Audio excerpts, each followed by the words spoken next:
Bueno, entonces estamos diciendo que Dios acusa a las naciones de la soberbia. Y hemos leído Isaías 13:16. Y en la Biblia vamos a tener varios ejemplos. No los vamos a buscar todos porque si no, no, se nos va a hacer muy largo. Pero tenemos el caso de Moab, ¿sí? Cuando dice, hemos oído la soberbia de Moab, que es muy soberbio, arrogante, orgulloso, altivo y altanero de corazón. En Jeremías 48 tenemos eso.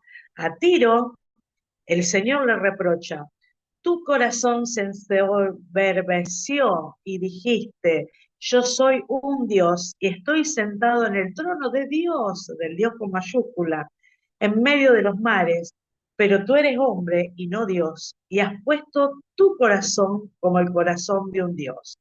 En Ezequiel. Hay muchos acusaciones del Señor a la soberbia de las naciones, como los que leí recién los versículos. También vamos a tener la soberbia de a Egipto, la soberbia del rey de Asiria, eh, el tema del rey Nabucodonosor. También vamos a encontrar que Dios acusa de soberbia y también eh, sobre Edom, ¿sí? Ese pueblo que estaba cerca de Israel. También otro de los pecados que los profetas denuncian, además de la soberbia, acuérdense, la soberbia es uno de los pecados, dijimos. Otro de los pecados es la idolatría, ¿sí? Y este es uno de los pecados que los profetas denuncian en las naciones y que Pablo también lo menciona, que habla como de personas que se envanecen en sus razonamientos, o sea, es como que se idolatran a su propia forma de pensar, ¿no? A sus propios ideas o las conclusiones que arriban después de reflexionar, ¿no? Y habla incluso de las personas necias, de corazón necio, ¿no? Que terminan haciéndose insensatos y dice que cambian la gloria de Dios, que es incorruptible, por imágenes corruptibles. ¿Se acuerdan de ese pasaje? Bueno, gente tan inteligente que a pesar de ser inteligente, termina siendo idólatra. Y ahí tenemos un montón de pasajes. Este que yo les decía antes es el que habla Pablo en Romanos. Pero en el Antiguo Testamento vamos a tener muchos pasajes de Isaías, Jeremías. Fíjense que todo esto son los profetas, que nosotros llamamos mayores, no porque eran más grandes o más altos, sino que son los que por ahí el contenido de sus profecías son más amplios en realidad, ¿no? Como Isaías, Jeremías, Ezequiel. Vayan a la lección porque están todos estos pasajes para que ustedes puedan entrar, desarrollarlo, ver. La idolatría, ¿sí? Es rendir adoración a supuestas deidades, en lugar de rendir adoración al único y suficiente Dios, que es el único verdadero. Entonces, las naciones solían caer en idolatría y a esto los profetas atacan, ¿sí? Ustedes saben que, como dijimos antes, Egipto solía pensar en que el Dios era el rey, era el faraón, y tenían toda una comitiva así de deidades que tenían que ver con animales, de la creación. ¿Se acuerdan cuando estudiamos lo de las plagas que están relacionados también con animales que ellos o cosas con las que ellos tenían confianza, que es como que se les vuelve en contra para darse cuenta realmente de lo inverosímil de su creencia, ¿sí? Entonces, vamos a ver siempre en el Antiguo Testamento esa creencia que nosotros tenemos que tener cuidado de lo que se llama el animismo, que es la presencia de Dios en los animales y en las cosas creadas por Dios.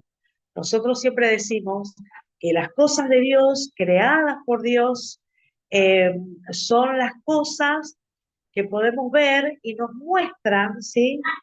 Que han sido creadas por Dios, pero no podemos decir que Dios está en eso, ¿no?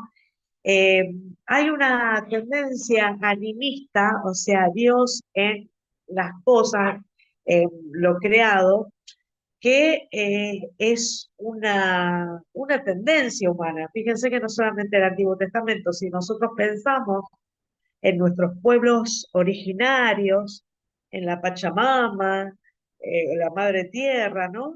Que hay que cuidarlo, o sea, uno entiende, sí, que todos salimos de la tierra, está bueno todo eso, pero no creemos que es nuestro Dios. Nosotros creemos un Dios que ha creado a la Pachamama, y no que la Pachamama creó todas las cosas, aunque Dios le dio la orden a la tierra de que de ella surgieran las cosas. Por eso siempre tenemos que hacer una lectura muy interesante, porque a veces podemos encontrar con personas que nosotros queremos evangelizar puntos de unión, puntos de encuentro, y no chocar rotundamente, no decirle de una, no, esto es un animismo. Sí, es animismo, pero a veces uno puede conversando, hablarle de lo que la Biblia nos dice y decirle, sí, de la tierra salen todas las cosas, pero el que dio la orden fue el Dios creador de los cielos y de la tierra y de muchas más cosas que nosotros no conocemos.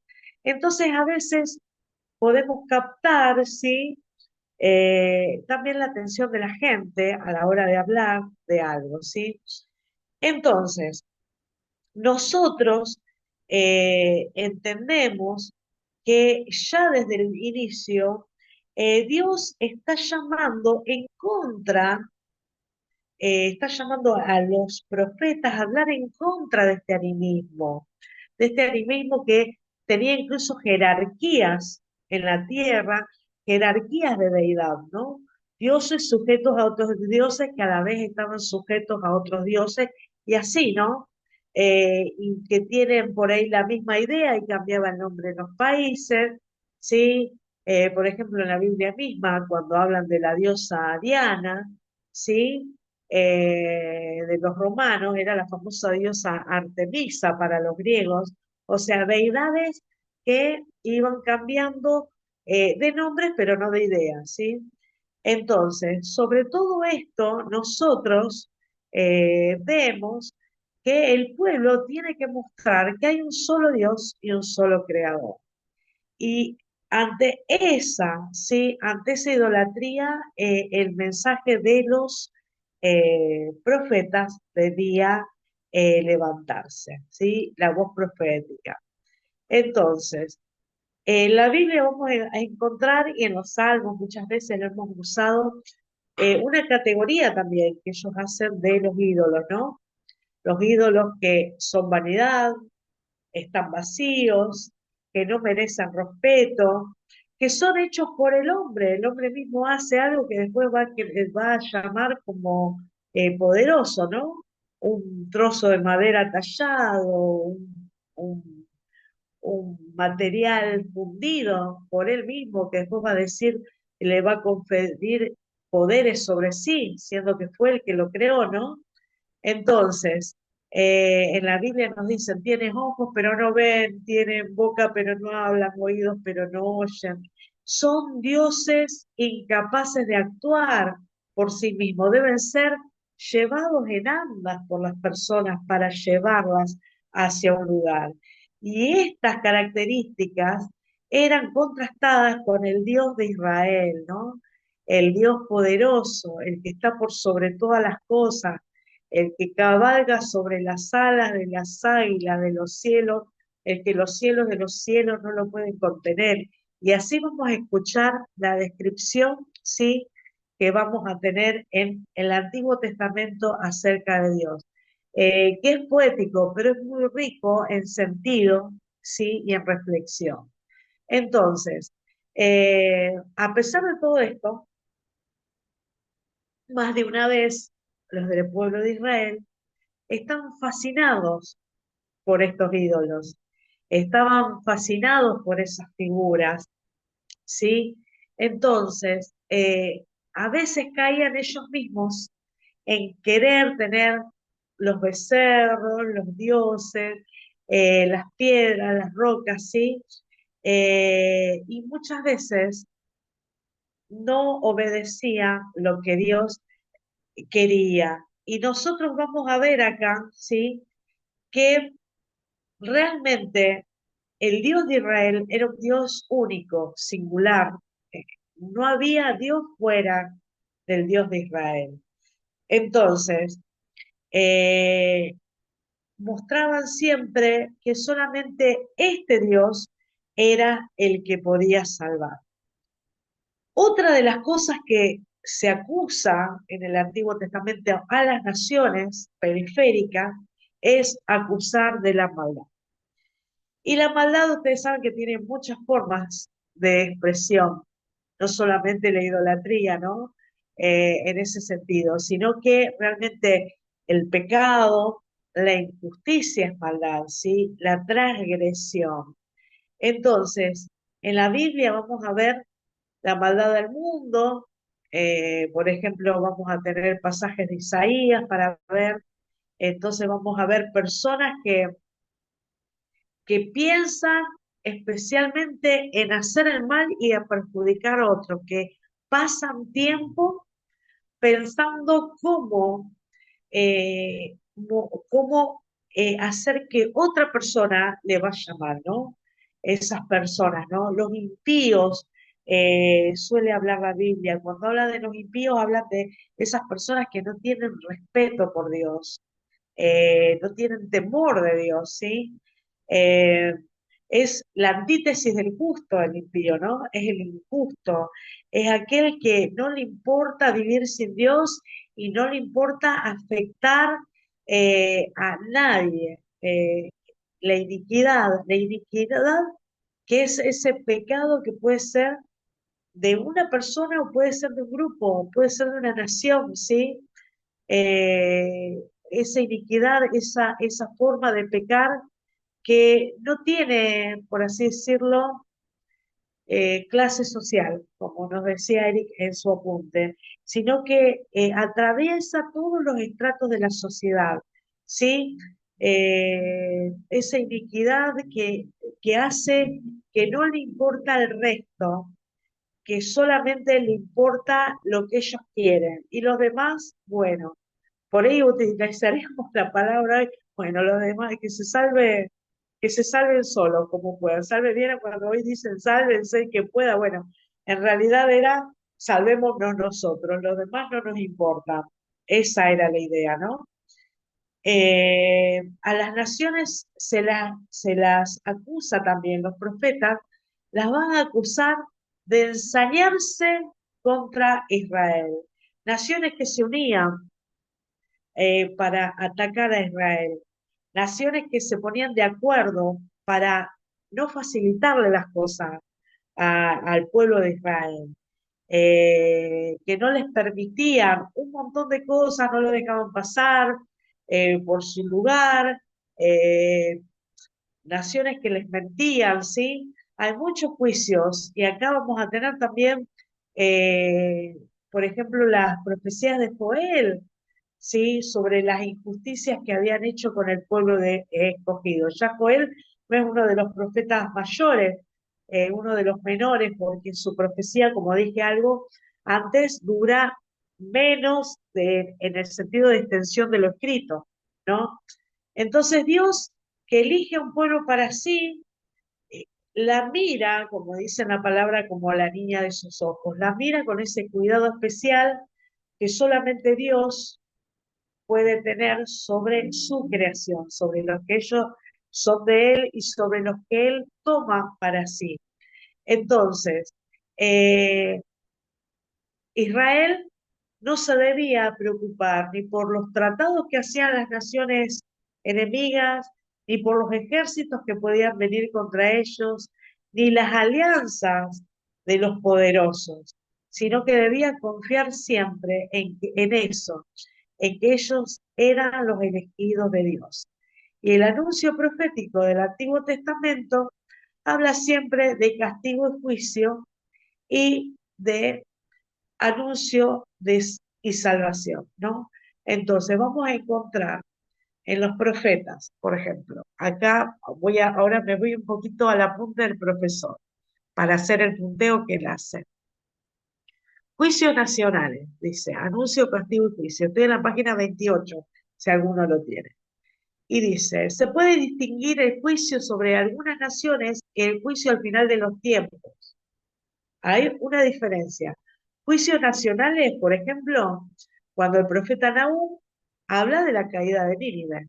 Nínive que le hizo tanto daño a Israel, pero mucho daño. Eran, realmente los asirios eran malos, por así decirlo, eran dañinos y habían hecho sufrir mucho a Israel. Isaías, Jeremías y Habacuc predicen los que continuaban después los asirios, predicen la destrucción de los babilonios, ¿sí? Del rey de Babilonia y toda esa potencia. También vamos a encontrar en Isaías, Jeremías y Ezequiel profecías contra Egipto. En Amós y Isaías también vamos a ver que se llama la atención del pueblo a que no confundan el involucrarse en la vida religiosa con involucrarse en el plan misionero de Dios. Algo que nos puede pasar a nosotros. Involucramos a veces en servir a Dios con ir a la iglesia, con las reuniones, con asistir o con hacer ciertas cosas. Y realmente no es que no hay que ir a la iglesia, no es que no hay que asistir, no, eso es lo mínimo que podemos hacer. En realidad el plan es mayor, es más amplio, no podemos conformarnos con eso. Y Dios le muestra al pueblo eso siempre, que no confunda la vida religiosa con el plan que Dios tiene de acción que están involucrados ellos. Entonces, más de una vez empieza a marcar Dios la injusticia y la insensibilidad al pobre, ¿sí? Y acá no nos dice que hagamos un juicio sobre el pobre, sobre lo que hace mal. Dice el Señor siempre que seamos sensibles y no que hay una categoría de pobre. El pobre es pobre en la Biblia, ¿sí? Y el Señor nos llama siempre a ser sensibles con el pobre. El profeta también muestra, como es el profeta Amós, que a pesar de que uno religiosamente cumpla con rituales, ¿sí? En ese tiempo el ritual de los sacrificios, el ritual de la ofrenda, el ritual del descanso, realmente se podía ser injusto, por más que todas esas cosas se cumplieran. Y ese tema, acuérdense que lo retoma con voz profética, lo retoma Jesús, ¿sí? El tema de los impuestos injustos, ¿sí? El tomarle al pobre incluso los vestidos como pago de deuda, ¿no? El comercio que explota al pobre, que lo hace entrar en esa vorágine de que no pueda salir más de la pobreza, ¿no? Eh, sí, acá Esteban me pregunta si estos pasajes están en la página 28 de la punta del profesor. Yo no los voy a leer porque si los leemos no terminamos, pero hay que profundizarlo. Yo le tiro más que nada Ari, si el querés tema. puedo compartir pantalla del apunte, así pueden mirarlo. No, Ani, no Bueno, compartas apunte porque no voy a leer todo. Le estoy diciendo en qué página pueden leerlo y después lo hacen. Entonces, nosotros vamos a ver, ¿sí?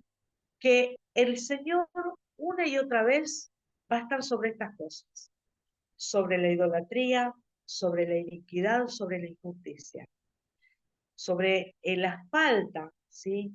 De ver al que necesita a Dios. Entonces, siempre vuelve una y otra vez el juicio de Dios sobre las naciones.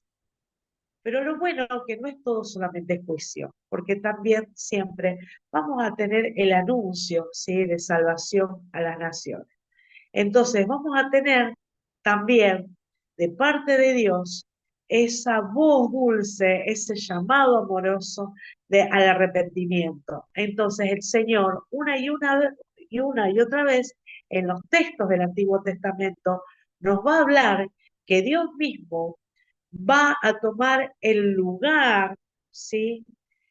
para ofrecerse Él a cambio de lo que nosotros no podemos ofrecer. Entonces vamos a estar encontrando los textos de Isaías, del siervo sufriente, eh, donde nos muestra realmente la venida de Jesús como vino, y acuérdense que Israel lo esperaba como un Mesías poderoso, como el Mesías que iba a venir a reinar. En realidad, él vino como siervo, ¿sí? En esta venida. Entonces, vamos a tener siempre el anuncio de salvación que no solamente era para el pueblo, sino que involucraba a las naciones, ¿sí? Eh, la salvación de Dios es abundante, no es estrecha, ¿sí? Y eso no hay que pasarlo por alto. El Señor vino para todos, la promesa es para todos, la salvación es para todas las naciones, y todos los profetas nos van a mostrar esto, que la salvación, sí, es lo que Dios quiere, lo que Dios ofrece a las naciones.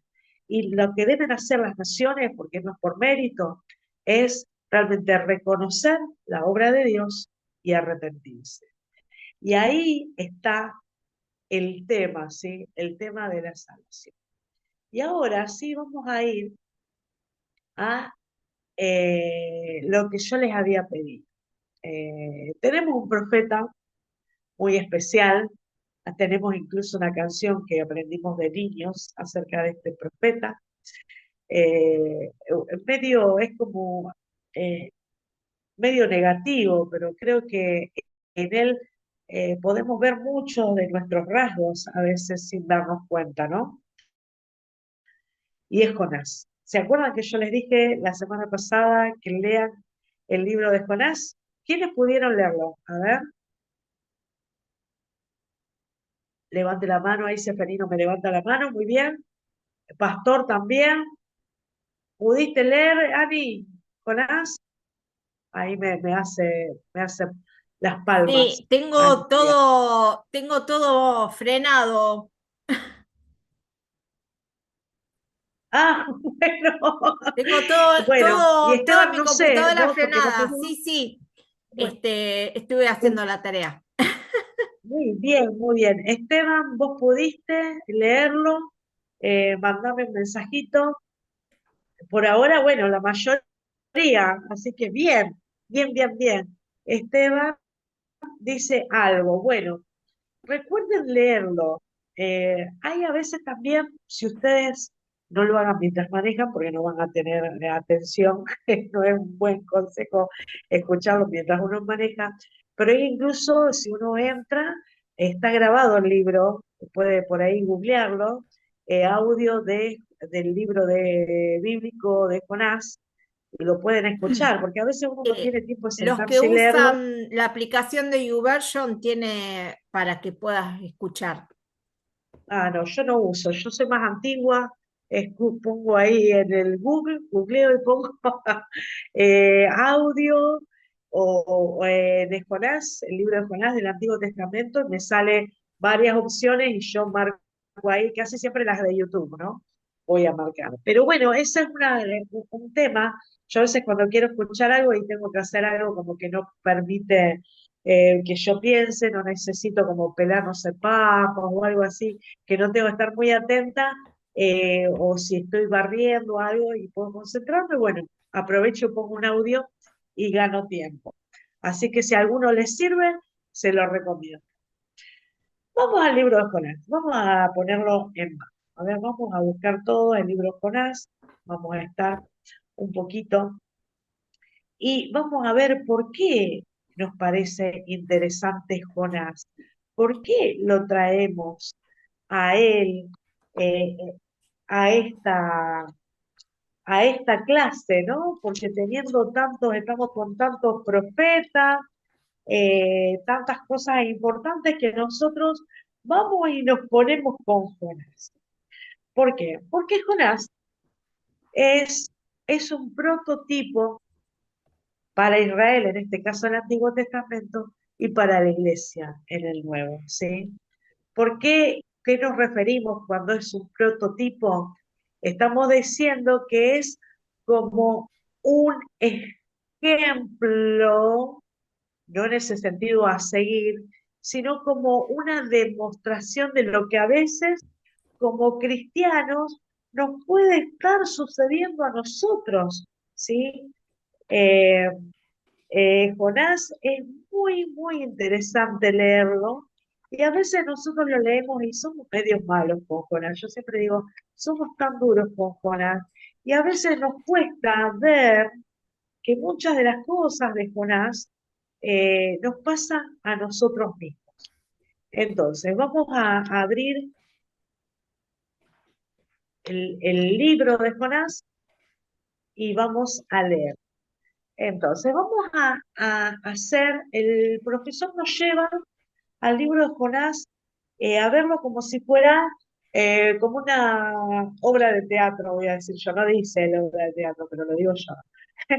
Vamos a buscarlo y vamos a verlo como que hay ocho momentos en este Jonás, que es un prototipo para Israel y la iglesia. Y él lo titula como Jonás, dice, el misionero sin corazón de misionero. O sea, él sería como el misionero a pesar de, ¿sí? Entonces vamos a buscar los pasajes y vamos a ver la primera escena. ¿Y quién me lee de Jonás en el capítulo 1, por favor? Le voy a pedir que me lea el 1 y el 2. A ver, Bueno, es capítulo 1, lo leo yo. sí. Dale, por Uno, favor. uno y Sí, 2. sí. Dice, vino palabra de Jehová a Jonás, hijo de Amitai, diciendo, levántate y ve a Nínive, aquella gran ciudad, y pregona contra ella, porque ha subido su maldad delante de mí. Bien, muy bien. Fíjense, empieza con la misión. Empieza con la escena.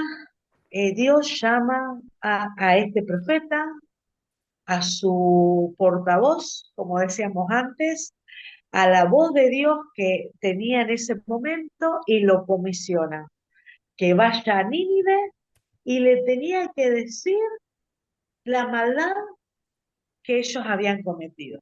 Hasta acá podemos decir qué le pasa a Jonás, porque dice el versículo 3 que Jonás, y esa sería, ¿sí?, la segunda escena, que Jonás, en vez de ir a Nínive, se va a Tarsis, se va Cari, para otro lado.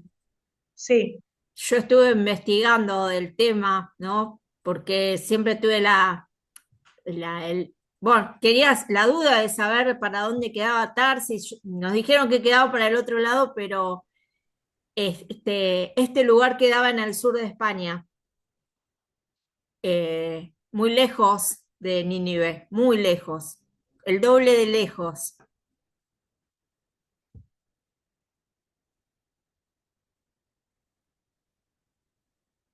Se me frenó todo, Cari.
roncaba profundamente. Jonás estaba, acá volvió Analía, que tuvo el problema, sí, nos dimos cuenta que saliste para volver a grabar. Entonces, recapitulando lo que nos quedó cortado para los que no están en la clase en vivo y la van a ver grabada. Dijimos que Dios lo comisiona a Jonás. ¿Jonás qué hace? Jonás toma otra dirección, que como decíamos antes, no necesariamente uno se tiene que ir totalmente, qué sé yo, era para el norte, él se va para el sur, no.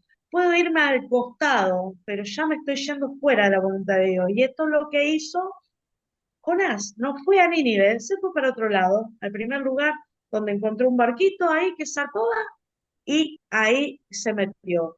Lo agarra la tormenta en esta segunda escena, el capítulo 1, del versículo 4 al 6. ¿Y qué empieza a suceder? La tormenta. Todos ahí a punto de morir, imagínense esas pequeñas embarcaciones en medio de la bravura de una tormenta y todos rogando a sus dioses que los salvaran. ¿Y quién estaba durmiendo? Jonás. Jonás, que era el que estaba ahí aparte.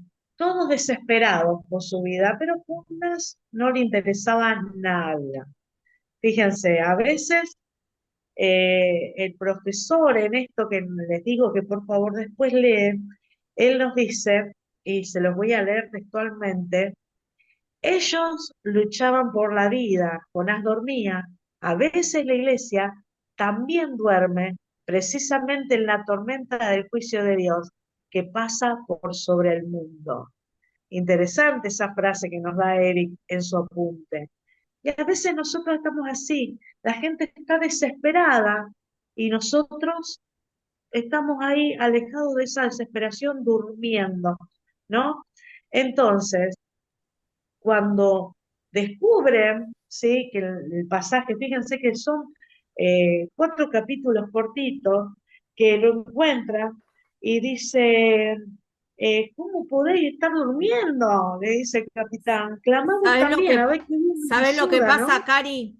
Que Jonás estaba feliz de que estaba huyendo de la presencia de Dios. Entonces no le importaba nada. Claro, pero los demás dicen, ¿este qué le pasa? Es un insensible, es un insensato. Entonces, ¿qué hace el versículo 7? Echan suerte, dice, para averiguar quién tenía la culpa. Esto es por algo, decía. ¿Y qué pasó? ¿Sobre quién cae la suerte? Sobre Jonás. Entonces, le preguntaron, decinos, Jonás, ¿qué pasa? No, Jonás, no sé si sabía su nombre, decinos, ¿qué pasa? ¿Por qué nos pasa esto? ¿De dónde venís? ¿De dónde sos? Entonces él dice, bueno, yo soy hebreo, temo al Señor, hace toda una presentación, y eso lo vemos a él en esta segunda escena, diciendo, soy el Dios, y declara quién es Dios. Y dice todavía, que hizo el mar, hizo la tierra firme. Entonces dice que cuando escuchan esto, se aterraron aún más, no le dio calma para nada. Entonces le dicen, ¿qué es lo que has hecho? Entonces él dice, bueno, tómenme, tómenme, láncenme al mar y eh, va a pasar todo. Entonces dice que lo toman, ¿sí? Que lo toman, lo tiran al mar, ¿sí? Eh, ¿Y qué pasa? Se calma la furia del mar, versículo 15, ¿no? Entonces dice que a pesar de esto, de este testimonio tan negativo de Jonás, dice que al hacer esto se apoderó de ellos un profundo temor al Señor. Y dice que al Señor le ofrecieron un sacrificio y le hicieron votos. O sea, fíjense que esta desobediencia de Jonás hizo que a pesar de su desobediencia, por eso volvemos al tipo, ¿sí? Al título que teníamos antes, Jonás el misionero sin corazón de misionero, él era portador de una misión y él logra la misión a pesar de él, ¿sí? Porque cuando ellos ven lo que sucede, hacen votos a Dios porque se dan cuenta que realmente era el Dios del mar y de la tierra firme.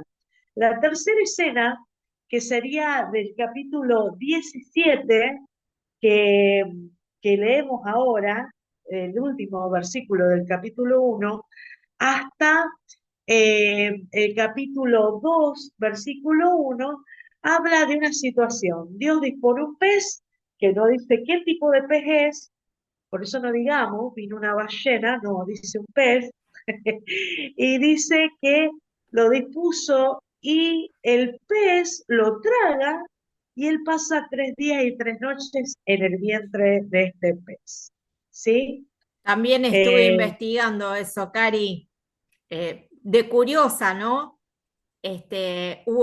O sea, existen hasta el día de hoy tres tipos de grandes peces que pueden haberse tragado tranquilamente a cualquier ser humano, ¿no? Bueno, si quieren, después le paso la página donde encontré todas estas dale, decinos los curiosidades.